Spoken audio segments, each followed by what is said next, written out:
ധാന്യമില്ലെങ്കിൽ ജീവിതം തന്നെ അല്ലേ? നമ്മുടെ ശരീരത്തിൽ നിൽക്കുന്ന ഈ ധാന്യമാണ്. എല്ലാ ധനധാന്യ സമൃദ്ധികൾക്കുമായിട്ട്, ധാന്യ സമൃദ്ധിക്കായിട്ട് അമ്മയെ പ്രാർത്ഥിക്കാം. ധാന്യലക്ഷ്മി ചെറുപയറൊക്കെ എത്തിയിരിക്കുന്ന അമ്മയാണ്. എല്ലാവരും പ്രാർത്ഥിക്കുന്നുണ്ട്. ഓം ധാന്യലക്ഷ്മി നമഃ.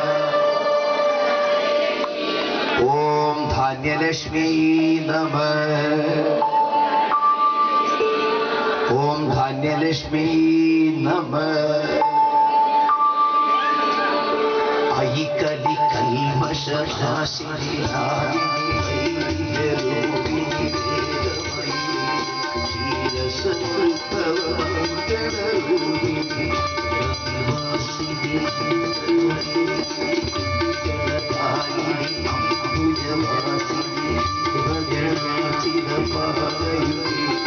ജയ ജയ മധുസൂദനകാരി ധാന്യലക്ഷ്മി സദപാലയ.